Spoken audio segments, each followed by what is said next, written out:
Hello, World Wide Web. Welcome back to the Hangin with Web Show. I'm GW Pomichter. Thank you so much for logging on and tuning in, clicking on links and Googling and doing all those funny things that you do to get here.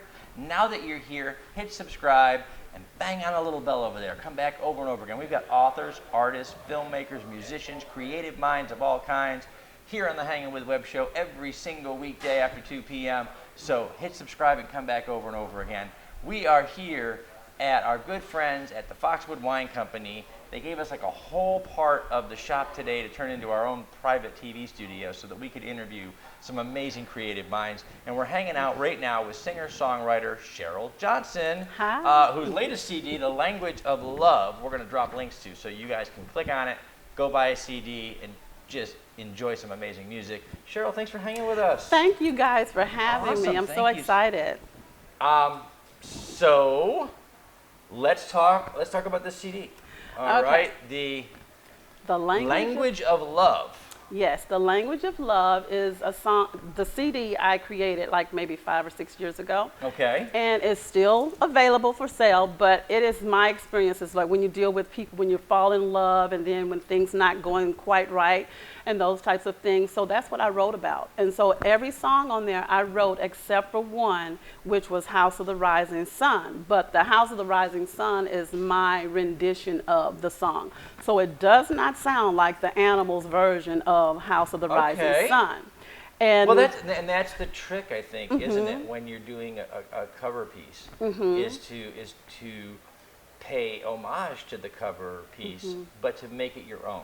Right, and that's what I find with other music that I sing, because I do covers and I do jazz standards. And the thing is making it yours, but like you just said, making sure you stay true to the original, but you have to kind of own a part of it every time you sing it. Oh yeah, I mean that is such a big thing.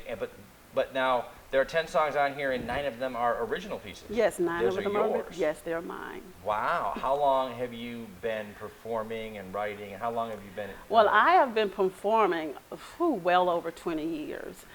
So she started when she was 3. Yes, I did. That's right. As far as you know, I'm telling the truth, and you won't say anything different because she knows where you live. Maybe. That's right. You don't know. I could tell her. Yes, I think I have been singing, I would say since probably maybe the 4th grade, when I realized, I think I was singing along with Aretha Franklin one day, and I was in the house, you know, listening to the radio, and I was singing, and I was like, is that me? And I kind of knew that I did have the gift for singing then, but of course I was always shy, and I would never really sing out in front of people. I just did it at home. So. I can sing in the shower, not well, and there are complaints from the neighbors, but I can do it. It is a gift. It is definitely a gift, and it's something that I don't take for granted either. So I appreciate the gift. I'm humble with my gift, but I know that's one of my passions, because I'd rather sing than do anything else. Now, have you always wanted to be a performer and a musician, or was there a point in your life when you went off and did other things and said, yeah, I'll get back to it later? Of course. Well, as I'm from the South, Louisiana, and so I did want to be a musician when I was younger. I wanted to go to school and I wanted to study and to be a musician and, you know, music. But my mom was like, oh no, you're doing something that's practical. That's gonna you're gonna have a job. So instead I went to do in business. Okay. And so I worked in that area. I married my husband, who was a military man, and we went to different places. But when I got the bug again, I was in North Little Rock, Arkansas, and I was working at a bank. And the bank had a group, and it was called the Bank Notes. And just saying, play on that's words. Pretty awesome. And so what we did was we went to different areas in North Little Rock, Arkansas, and beyond, and we sang like assisted living facilities and different other venues and stuff, and we did a lot of jazz standards because our clientele was a lot older. And that's when I knew, okay, I really want to do this again out in public and write my songs and perform. But then we got stationed here at Patrick Air Force Base, and I had to kind of like start all over again. Yeah, and how has that journey been? It's been really good. I lost my husband, it would be exactly 23 years ago on Tuesday in the Khobar Towers bombing in Saudi Arabia, because he was an airman from Patrick Air Force Base. So he was supporting me with my music journey when he was alive and he was here, and he actually played the piano. So he was always encouraging me to do my music. So when he passed away, it was something that I kind of put on the back burner because I was dealing with, okay, now I'm put in the situation where I have to raise 3 boys now by myself. So I started just focusing in on my kids, and I decided to go back to school and go into education. So now I'm a teacher. And Wow. so about maybe, I want to say 8 years ago, I said, no, I really want to sing again because my kids were older. And so then I started doing the jazz jams and stuff like that and going to the different venues and just say, okay, can I sing? And then I started writing. And so, and it's just that journey of doing that. And once I started singing and people say, okay, can you come back?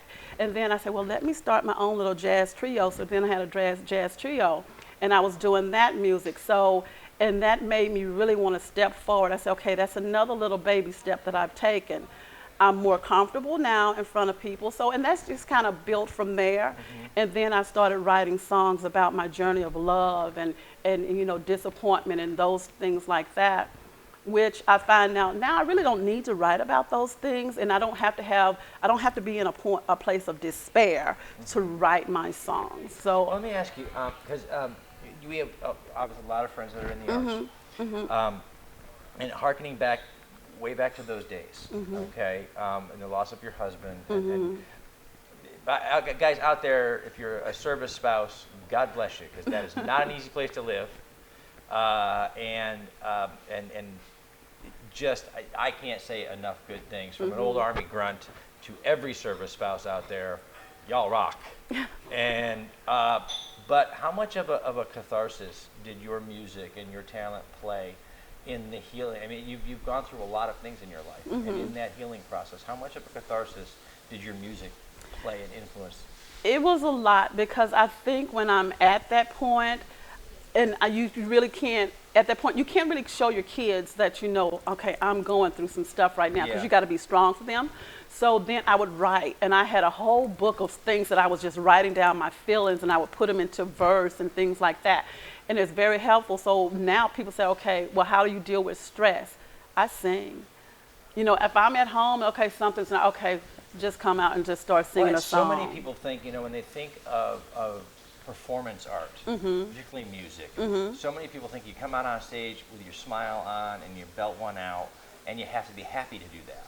No. But in truth, emotion is the engine behind the arts. So you know, if you're not feeling good and you have that gift in you, that's you got to let it out. You have to let it out. And the thing is like when you're singing a song, or either if you're singing someone else's song, you're telling their story. And so it's like with my music, I'm telling my story. So you have to always, it's like if I'm sitting next to you, but I'm telling you that story, but I'm telling you that story in a song. It's not just me singing that song, I'm telling you a story. I can remember when I was at the Cocoa Beach Library, and I was singing some of the old standards or whatever. And so this one guy, I mean a man, he came up to me because I sang, the song was I'll Be Seeing You. He came up to me after. That kid doesn't know what you just said, and he needs to Google it right now. Because if you don't know I'll Be Seeing You, you're broken. And you need therapy, but first you need to Google I'll Be Seeing You so you know what she's talking about. Do that first, and then come back here and watch the rest of the episode. Because we don't want you here if you don't know what that is. So I'll Be Seeing You. I'll Be Seeing that. And he comes up to me with tears in his eyes. And he was telling me, he said, thank you so much for choosing the songs that you sang today in your set, because it took me back to times of my life that were, you know, changing for him. And that was probably one of the most genuine, and, you know, and it just made my heart just melt to know that I affected a person that way just from the songs that I chose and how I delivered the songs. So it's not so much about getting money for the songs. It's like I want to affect people. I want them to feel something when I'm singing the songs. You know, it is wonderful to hear that, because so many people out there, we talk to creative artists of all kinds. And there are writers, music writers and performers who write their own original stuff, and just like there are painters and authors. But there are cover artists, and there are people. And selecting a set, arranging the music is as much an art form as anything else. And when you're able to say, your songs touch someone. That's an amazing feeling as a creative writer and a musician. But when you're able to say your choices, your arrangements, and your selection of covers, that actually has an emotional connection to someone as well. Right. That's an awesome feeling. Yeah. And it's also a gift. And Yeah. thank you for sharing that Thank gift. you so much. Really, truly. Thank Guys, you. she's going to flag that card up there. That means we've been having a good time. We've been talking. We've been hanging out. We're going to put links down below so you can find Shyrl Johnson's music online. Check out her social media accounts.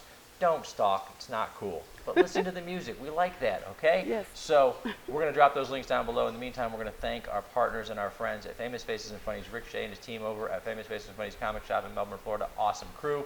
Space Coast Comics, our great friend Jake Estrada. IndieCon 2020, which is already in the works. We want to thank Chuck Fresh and Jake Estrada for their hard work on that. Jay Bauer Art, Josh Bauer for all of the art that adorns the walls of the set. Thank you so much for supporting the show. Embellish Effects in Orlando, Florida. Our great friends here at the Foxwood Wine Company for letting us turn part of their shop into a TV studio today. Our great friend B over at Hearts Helping Others of Central Florida. She's helping all kinds of families and kids throughout Central Florida. Thank you for all your hard work, B, and thank you for your support of the show.